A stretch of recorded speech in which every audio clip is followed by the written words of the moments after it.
Hello friends, तो last episode में आप लोगों ने देखा था कैसे स्क्वाडो ने अपनी स्वॉर्ड व्हाइट बियर्ड के छाती के आर पार कर दी थी और इसके बाद जो व्हाइट बियर्ड था वो मैदान में आ जाता है। और अब हम लोग वीडियो शुरू करते हैं। अब लाइव टेलीकास्ट बंद होने की वजह से जो लोग होते हैं वो सोल्जर से भिड़ना शुरू कर देते हैं। इधर इस वॉर को बहुत ध्यान से देख रहे होते हैं captain Kidd, Apoo, X Drake, Capone Gang, Bege, Basil, Hawkins, Law. लेकिन लाइव टेलीकास्ट बंद होने की वजह से अब ये लोग जो है न्यू वर्ल्ड के लिए निकल जाते हैं। लेकिन जो ज्वेलरी बोने होती है दोस्तों वो रो रही होती है। अब वो क्यों रो रही होती है ये हमको नहीं बताया जाता है। इधर आके उन्होंने वॉर में तांडव मचा रखा होता है। उसका मीटियोर शावर अटैक सब पे बहुत ज्यादा भारी पड़ रहा होता है। उसका जो अटैक होता है वो एकदम गोलियों की तरह, तोप के गोलों की तरह जमीन में गिर रहे होते हैं, जिससे दोस्तों बर्फ टूटना शुरू हो जाती है। वो इतना ज्यादा तबाही मचाती है कि जो बर्फ होती है वो पिघल जाती है और जो पानी होता है वो उबलना शुरू हो जाता है। इवन जो व्हाइट बियर्ड की शिप होती है उसकी धज्जियां उड़ा देता है वो, और जो उसका पायरेट फ्लैग होता है वो भी जल जाता है। सबकी हिम्मत टूटना शुरू हो जाती है क्योंकि जब वो लोग आकिन्यू के अटैक से बच रहे होते हैं तो कूमा रोबोट्स उनकी हालत खराब कर देते हैं। और अगर वो लोग कूमा रोबोट से भी बच जा रहे होते हैं तो जो कैनन्स होती हैं, जो मरीन की जो कैनन्स होती हैं वो उनमें धुआं भर देती हैं। अब सबका मनोबल टूट रहा होता है। लूफी अभी भी नहीं रुक रहा होता है। लूफी आगे बढ़ना शुरू करता है। ये देख के सबके अंदर हिम्मत आ जाती है और सब लोग आगे बढ़ना शुरू करते हैं। लेकिन अब जो आकिन्यू का अटैक होता है वो लूफी में आके पड़ता है और लूफी जो सीधा समुद्र में जाके गिर जाता है। इधर जो ओजेड मॉन्स्टर होता है उसको होश आता है और वो खड़ा होता है। लेकिन जितने भी मरीन्स के सोल्जर्स होते हैं वो सब ओजेड मॉन्स्टर पर अटैक करना शुरू कर देते हैं और किजारू अब ओजेड मॉन्स्टर को जान से मारने वाला होता है। लेकिन जो जिम्बे होता है, जिम्बे लूफी को पानी से बाहर निकालता है और लूफी बोलता है कि एक काम करो जिम्बे, एक वैक्यूम बनाओ और मुझे सीधा मरीन पोर्ट के अंदर भेज दो, क्योंकि जो वॉल्स होती है उसके अंदर जाना मुश्किल होता है। तो जिम्बे एक पानी में वैक्यूम बनाता है और लूफी को सीधा 3 एडमायरल्स के सामने पहुंचा देता है। ये देख के 3 एडमायरल्स बोलते हैं कि इस बच्चे में दम तो है, और वहां पे लूफी अपने साथ एक लॉक को भी लेके जाता है। ये देख के व्हाइट बियर्ड बोलता है कि ये बंदा अपने भाई की तरह एकदम लापरवाह है। अब लूफी क्या करता है, लूफी जो है अपना जो लॉक लेके आया होता है वो एडमायरल्स की तरफ फेंक के मारता है। आकिन्यू उस लॉक को जमा देता है, जिसके बाद लूफी यूज करता है गोमू गोमू नो स्टैंप गैटलिंग, जिससे वो बर्फ के टुकड़े टुकड़े कर देता है। इधर क्या होता है, जो व्हाइट बियर्ड होता है, व्हाइट बियर्ड बोलता है डायमंड जोश, अब वक्त आ गया कि हम अपना ट्रम्प कार्ड का यूज करें। अब लूफी लॉक के टुकड़े टुकड़े कर देता है, जिसके बाद वहां पे धुआं धुआं हो जाता है और लूफी अपने सेकंड गियर का यूज करता है और वहां से निकल जाता है और एग्जीक्यूशन प्लेटफॉर्म की तरफ बढ़ रहा होता है। लेकिन किजारू की लाइट स्पीड, भाई उसको पार पाना बड़ा ही मुश्किल है। वो जाता है और लूफी के मुंह पे एक लात देता है। ये देख के गार्प का दिमाग एकदम खराब हो जाता है, लेकिन वो कुछ भी नहीं कर सकता है। अब क्या होता है, जो एस का एग्जीक्यूशन होने वाला होता है, सेनगोकू बोलता है कि इसकी गर्दन जो है काट दो, लेकिन अब उसके पास उसे बचाने के लिए कोई नहीं होता है। सबको लगता है कि एस मरा, लेकिन क्रोकोडाइल वहां पे आता है और एस को बचा लेता है। जिम्बे बोलता है कि तुमने एस को क्यों बचाया, तुम तो व्हाइट बियर्ड को मारना चाह रहे थे। क्रोकोडाइल बोलता है कि मैं तो व्हाइट बियर्ड को कभी भी मार सकता हूं, लेकिन मैं मरीन को खुश होते हुए नहीं देख सकता हूं। अब क्या होता है, लूफी फिर दोबारा आगे बढ़ना शुरू करता है। लूफी के सामने एक रियर एडमायरल से हो जाता है, वो उसे भी ठोक पीट के आगे बढ़ता है तो उसका सामना आओकीजी से हो जाता है। आओकीजी अपना एक बर्फ का टुकड़ा बनाता है और लूफी के कंधे में घुसेड़ देता है। लूफी आओकीजी को नहीं हरा सकता, ये बात सबको पता है, तो उसको बैकअप देने के लिए मार्को द फीनिक्स आता है। मार्को द फीनिक्स आओकीजी के एक लात देता है और आओकीजी सीधा दीवार में जाके घुस जाता है।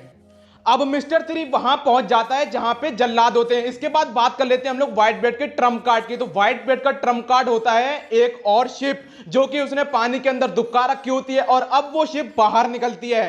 तो जितने भी अलायंस के पायरेट्स होते हैं और व्हाइट बियर्ड के कमांडर्स, व्हाइट बियर्ड सब उस शिप पे जाके बैठ जाते हैं और ओजेड मॉन्स्टर उस शिप को पकड़ता है और मरीन फोर्ट के अंदर घुसेड़ देता है। इसके बाद ओजेड मॉन्स्टर को मार दिया जाता है और अब जो है व्हाइट बियर्ड मैदान में कूदता है और तबाही मचाना शुरू करता है। इसके बाद सेनगोकू बोलता है कि गार्प अब लगता है हम दोनों को भी मैदान में आना पड़ेगा। अब व्हाइट बियर्ड को तबाही मचाता देख आओकीजी व्हाइट बियर्ड को जमा देता है। इसके बाद वो अपने बर्फ के छोटे छोटे 4-5 चाकू बनाता है और व्हाइट बियर्ड में घुसेड़ने वाला होता है, लेकिन मैदान में आता है डायमंड जोस और वो व्हाइट बियर्ड को बचा लेता है। लेकिन इस बार जब डायमंड जोस आओकीजी को मारता है दोस्तों, तो आओकीजी के मुंह से खून निकल आता है। अब लूफी आगे बढ़ता है, तो जब लूफी आगे बढ़ता है तो उसका सामना मोमोंगा से हो जाता है और मोमोंगा लूफी में 2-3 स्लैश मार देता है। ये देख के गार्प की खोपड़ी भन्नाने लगती है। इसके बाद लूफी का सामना किजारू से हो जाता है, तो किजारू लूफी में पहले एक बीम मारता है और फिर उसके मुंह पे लात मारता है, और वो उड़ता हुआ जा रहा होता है, लेकिन व्हाइट बियर्ड उसे कैच कर लेता है। अब व्हाइट बियर्ड उसे इवांको को ट्रीटमेंट करने के लिए दे देता है। व्हाइट बियर्ड बोलते हैं, ऐसे बेवकूफ लोग मुझे पसंद हैं जो अपनी जान से ज्यादा दूसरों की फिक्र करते हो। अब व्हाइट बियर्ड तबाही मचाने वाला होता है, लेकिन व्हाइट बियर्ड के सामने आ जाता है आकिन्यू। अब व्हाइट बियर्ड और आकिन्यू की पावर आपस में टकराती है, भाई क्या वेव उठती है। उसके बाद सब अपनी अपनी लड़ाई कर रहे होते हैं, तो किसी का ध्यान भी मार्को के ऊपर नहीं जाता है। अब मार्को अपनी जोन फॉर्म में ट्रांसफॉर्म होता है और सीधा एग्जीक्यूशन प्लेटफॉर्म की तरफ उड़ता हुआ जा रहा होता है, लेकिन अब उठ खड़ा होता है मंकी डी गार्प, और मंकी डी गार्प मार्को में एक घूंसा देता है और उसकी जोन उसका साथ छोड़ देती है। उसको चोट लगती है। अभी तक जो भी उसे मार रहा था तो वो रिकवर कर लेता, लेकिन गार्प का एक घूंसा मार्को पे झिलता नहीं है।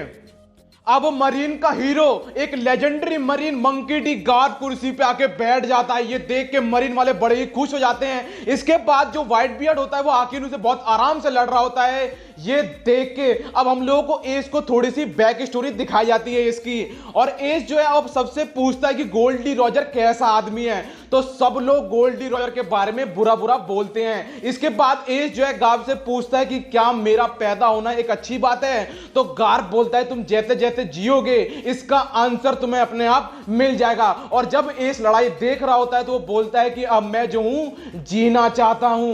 ये गार्प के पास ये आवाज पहुंचती है तो गार्प की आंखें फिर दोबारा नम हो जाती हैं।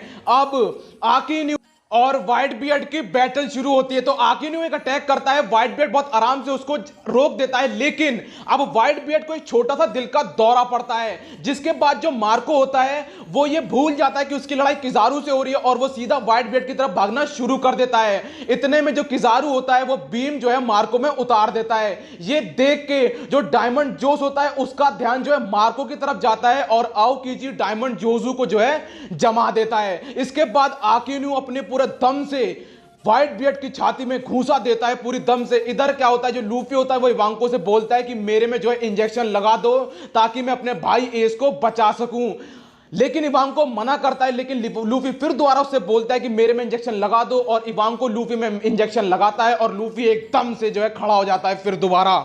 अब लूफी आगे बढ़ना शुरू करता है तो उसका सामना हो जाता है कूबी से, लेकिन वो कूबी को 1 मिनट में मसल के रख देता है। अब लूफी और आगे बढ़ता है तो उसका सामना हो जाता है बार्थोलोम्यू कुमा से, लेकिन कुमा और लूफी के बीच में आ जाती है बोआ हैंकॉक और लूफी आगे बढ़ना शुरू कर देता है। इधर मार्को चोटें खाने के बावजूद भी व्हाइट बियर्ड की तरफ बढ़ना शुरू करता है, लेकिन अब उसके हाथों में सी स्टोन की हथकड़ियां डाल दी जाती हैं। डायमंड जोजू को जमा दिया जाता है और जिम्बे को लोहे की चेन से जब पकड़ लिया जाता है। अब व्हाइट बियर्ड के ऊपर मरीन के सोल्जर्स एक साथ हमला करते हैं और उसकी छातियों में 4 स्वॉर्ड और उसके मुंह पे एक बजूका जो है दाग दी जाती है। अब सबको लगता है कि व्हाइट बियर्ड नीचे गिर जाएगा, लेकिन व्हाइट बियर्ड बोलता है कि मुझे किसी की मदद की जरूरत नहीं है क्योंकि मैं हूं व्हाइट बियर्ड। व्हाइट बियर्ड फिर दोबारा तबाही मचाना शुरू करता है, लेकिन दोस्तों जो आकिन्यू ने जो पंच मारा होता है व्हाइट बियर्ड की छाती में उसका डैमेज साफ दिखता है। वो अपना पूरा लावा एक जगह पे उतार देता है और व्हाइट बियर्ड की छाती में एक होल कर देता है। अब एस का एग्जीक्यूशन होने वाला होता है। व्हाइट बियर्ड उसे रोकने की कोशिश करता है, लेकिन व्हाइट बियर्ड को एकदम से चक्कर आ जाते हैं और वो जो है जमीन में थोड़ा सा गिर जाता है, झुक जाता है। लूफी बोलता है कि ऐसा मत करना, और लूफी की एकदम से खुलती है कॉन्करर, किंग, हाकी और जितने भी सोल्जर्स होते हैं वो सब बेहोश हो जाते हैं। ये देख के सबके होश उड़ जाते हैं। दोस्तों मिलता हूं नेक्स्ट वीडियो में, जब तक के लिए अपना ख्याल रखिए, कोरोना से सावधान, गुड बाय।